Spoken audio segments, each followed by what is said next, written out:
Sir, আজ কাঁথি আদালতে একজন আসামি সাজা ঘোষণা হলো, সেই কেসটি কি ছিল একটু বলবেন?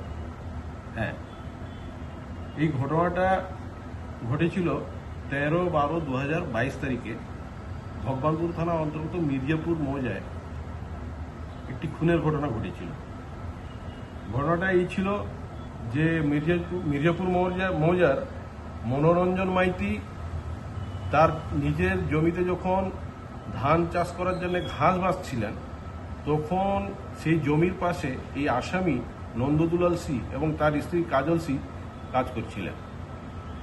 তো জমি সংক্রান্ত বিষয় নিয়ে তাদের মধ্যে তর্কাতর্কি হতে নন্দদুলাল সি হঠাৎ তার হাতে থাকা কোদাল নিয়ে মনোরঞ্জনের দিকে মারতে দৌড়ে আসেন এবং মনোরঞ্জন ছুটে প্রাণ ভয়ে পালাবার চেষ্টা করলে মনোরঞ্জন মাটিতে পড়ে যায়।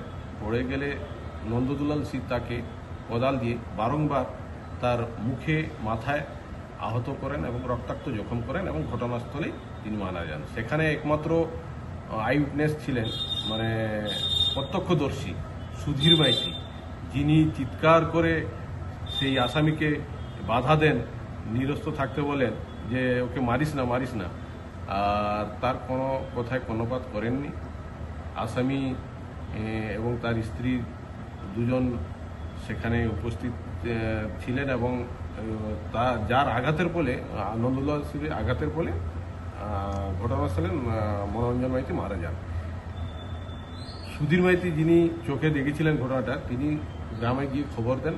গ্রামবাসীরা যখন আসে তখন এই নন্দদুলাল সি আর তার স্ত্রী ঘটনাস্থল থেকে চলে যান এবং এই আসামির ছেলে বাপি মাইতি ভগবানপুর থানায় অভিযোগ দায়ের করেন, যার ফলে Bhagabanpur PS case number 492/2022 case start হয় এবং 302 ও 34 ধারা মতে মামলাটা রুজু হয়।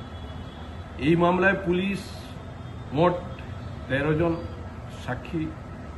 সাক্ষ্য গ্রহণ করে এবং অন্যান্য ডকুমেন্ট সিজ করে দিয়ে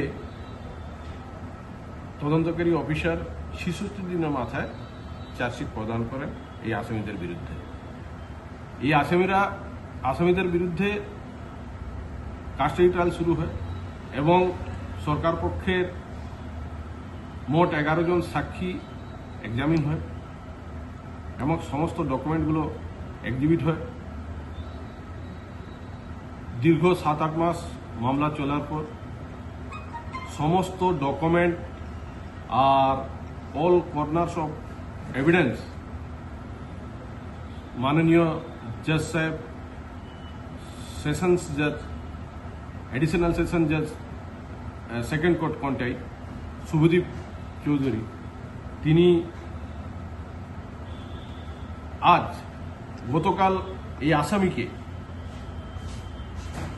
নন্দদুলাল সিকে দোষী সাব্যস্ত করেন 302 ধারা অনুযায়ী এবং তার স্ত্রী কাজল সিকে তার বিরুদ্ধে কোনো অভিযোগ প্রমাণ না হয় তাকে খালাস দেন।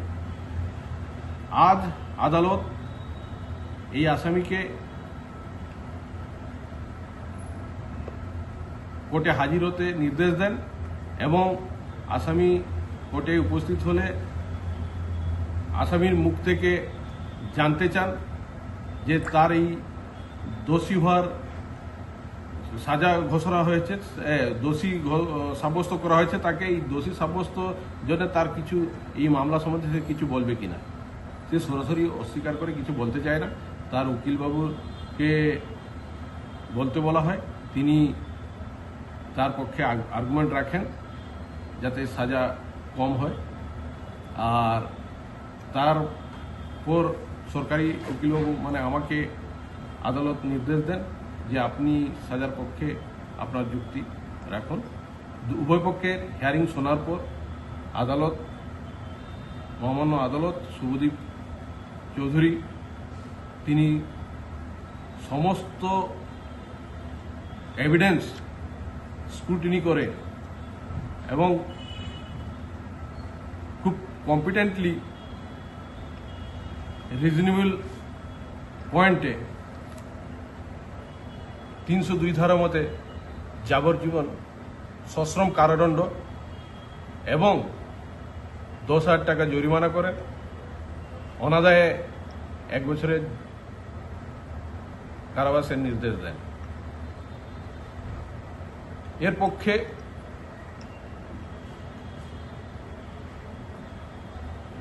ডিফেন্সের অনেক যুক্তি ছিল, তা সত্ত্বেও প্রসিকিউশন তার সমস্ত এভিডেন্স দিয়ে কেসটাকে প্রমাণ করতে পেরেছে। এর ফলে সমাজে একটি ভালো বার্তা গেছে, যাতে এই দুষ্কৃতিকারীরা সচেতন হতে পারে যে এই সব অপকর্ম করে তারা আর রেহাই পাবে না এবং সমাজে মানুষ শান্তিতে বসবাস করতে পারবে এবং বিচার ব্যবস্থার উপর বাদী যে ভরসা বা আস্থা রেখেছিল তার সে আজকে ফল পেয়েছে এবং তার পিতার যে মৃত্যু, মানে যে ব্রুটালিভাবে তাকে নৃশংসভাবে হত্যা করা হয়েছিল, তার ছেলে বা এই কেসের বাদী তার আজকে তার রেজাল্ট পেয়েছে। এটা একটা ভালো দিক। আর আরেকটা দিক হচ্ছে সমাজে এই ধরনের